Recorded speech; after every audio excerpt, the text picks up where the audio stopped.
All right, let's continue this. Look go.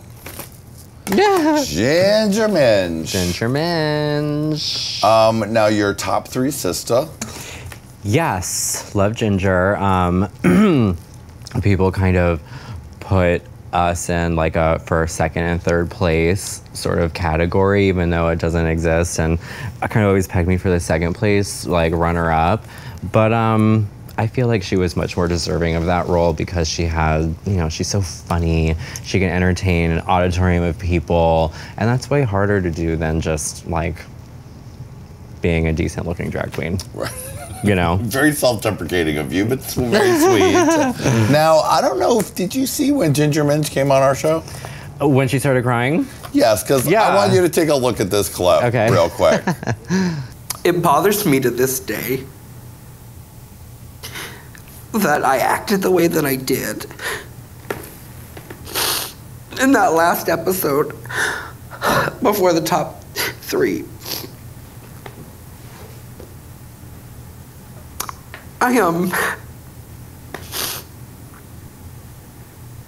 I love her more than she'll probably ever know. And I understand her more than I think she'll ever admit. Bring me one, it's fine. Here you go, sweetie. Thank you. All I have to say is I get it. And I'm embarrassed about how I treated her because I never should have done that because I understood going into that final challenge who she was and where she came from.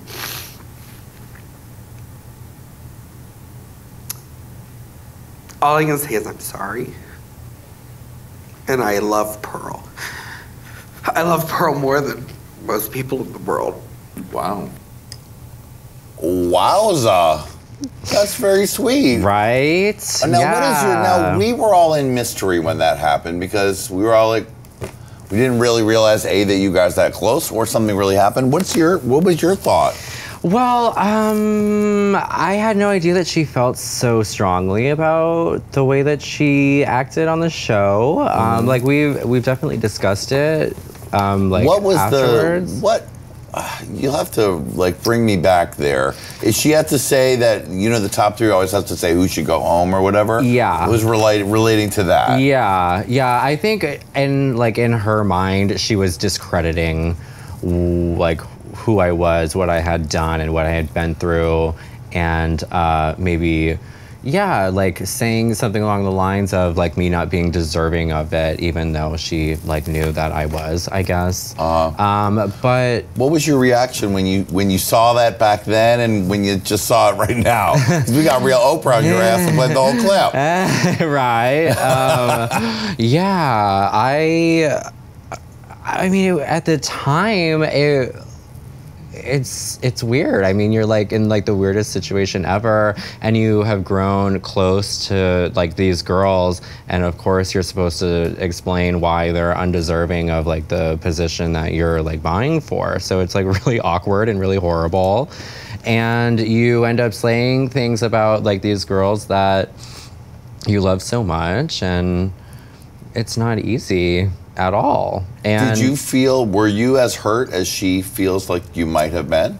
You know, I was, but at the same time, like, it's the name of the game, and it's not like I would ever hold any of that against her for the rest of our relationship or anything like that. You know, it just is what it is. Were you surprised when you saw this? I was surprised that she was so emotional about it, and maybe it's just like a weird defense mechanism thing that I do. I get really uncomfortable with like highly emotional situations, right? And I usually start laughing when I should be crying because I'm just like emotionally fucked, I guess. Okay.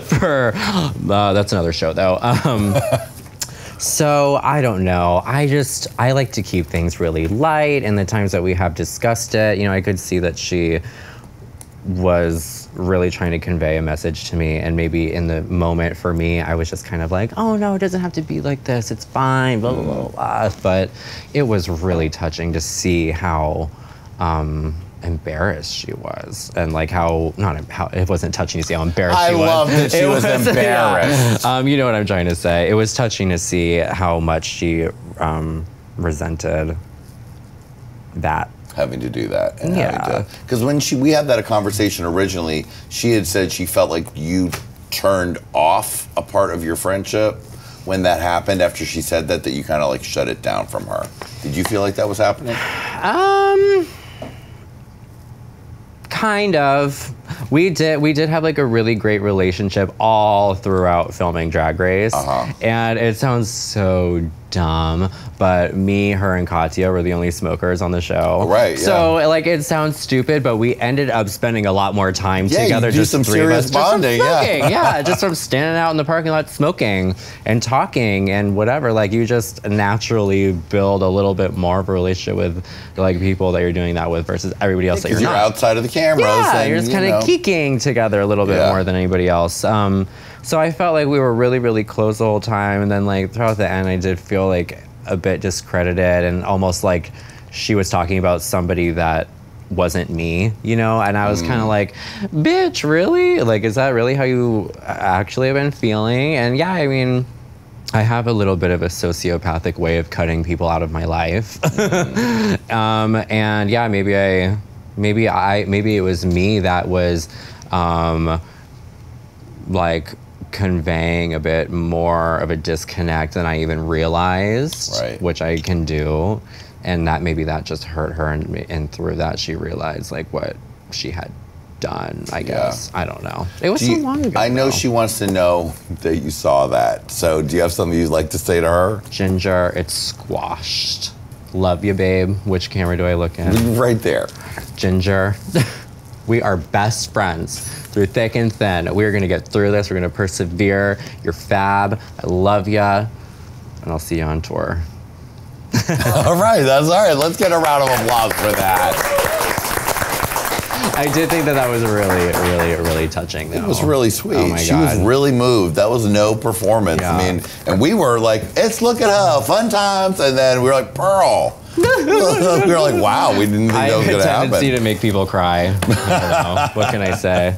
All right, now that we've brought sisters together, look up. Ooh.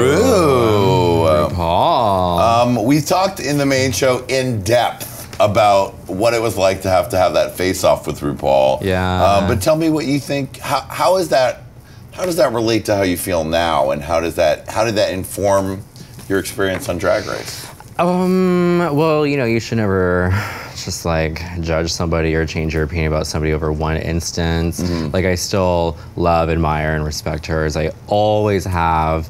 And yeah, I mean, she is who she is. She is the queen of this amazing hit phenomena, and she did a lot of favors for me, you know what I mean? And even in that moment, she did me a favor. She kind of snapped me out of it and made me wake up a little bit. And she's got a job to do. And I think like for me, I thought the only way that I could go on Drag Race and win was to like become best friends with the judges somehow, or like build some kind of relationship with them. Right. And when like this first second you walk on a set, you realize that is just simply not even going to come close to happening. Because they're like also 50 feet from you or whatever, too. Right, and there's no like, oh, like let's have chummy BFF conversations when the cameras aren't rolling. Like it is so not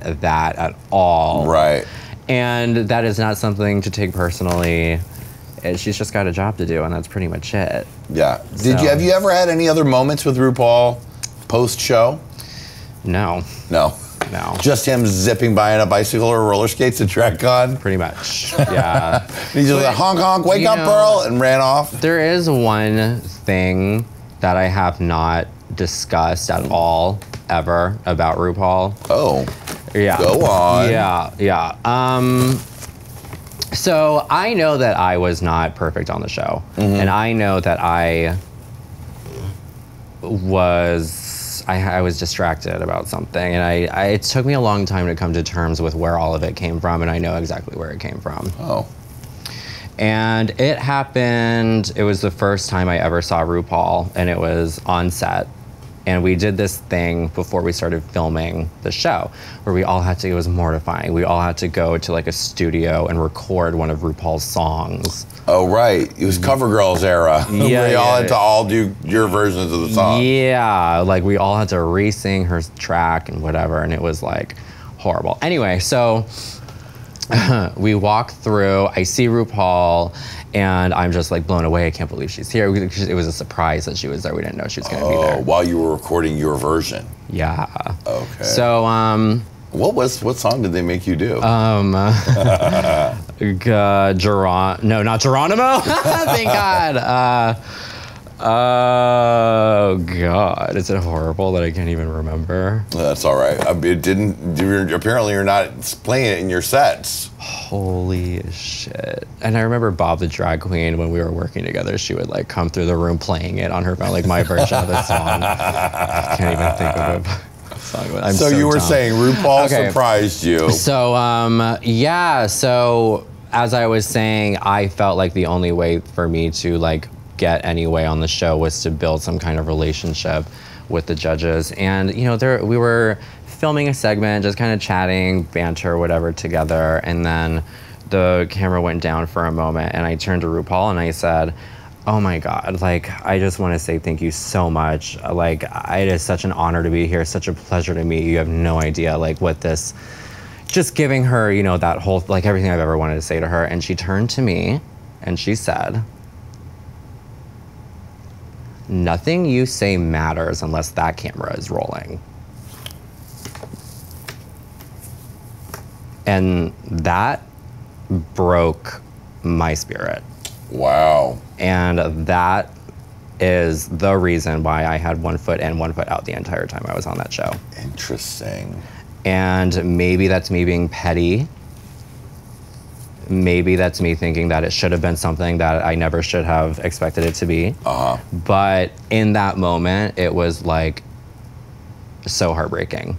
Right. Because I like idolized her, worshipped her, and I felt like it was just so disrespectful. And it was just so, I had never even been to LA before. It was just so Hollywood. It's very hardcore. Rotted, like, gross thing. Like, how could you say that to somebody who is just obsessed with you? You know what I mean? I couldn't imagine turning to somebody ever and saying something like that. And you know what? It is what it is. And but that really explains a lot of my like attitude on the show. Interesting. And that's why I didn't give a shit when it came down to that moment. You know? So that was the prelude that we didn't know about to do I have something on my face. Yeah, and I have not discussed that once. Wow. Yeah, and here it is. Exclusive, Lady Red! Get the air horn out, exclusive! Well, thank you for sharing that tea. That is...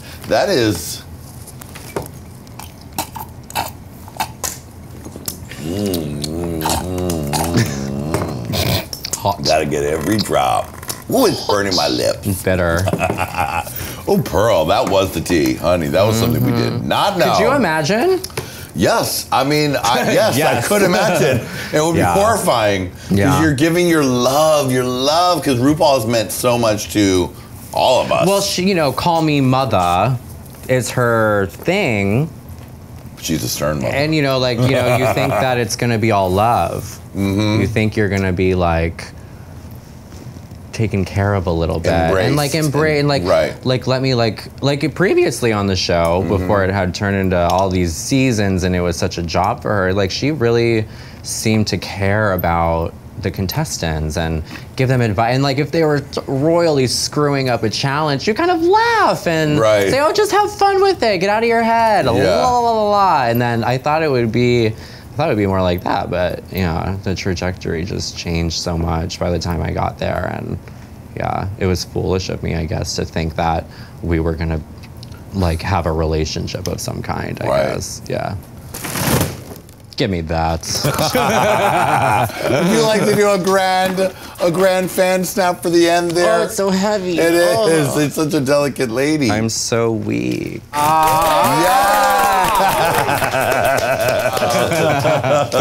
my God, I'm so stupid. Well, Pearl, thank you so much for being on the show, sweetie. It was my pleasure. This was so fun, and it was worth the wait. You gave us a lot of tea today. Right? Yeah, you did. I did good. I did a good job here. Yeah. Yes, you did. Thank you so much. Yeah, I had the best time. All right, thanks to Lady Red, thanks to our crew, thanks to our audience, but mostly thanks to Pearl. Give it up, everybody. And thank you to everybody watching. We'll see you next time on Hey Qween, and look at her. Hit it! Look at her. Look at her. Oh, Lady Red, she's looking. Look at her. It's Pearl. Look at her. Bye, baby. Fly away, seagull. Look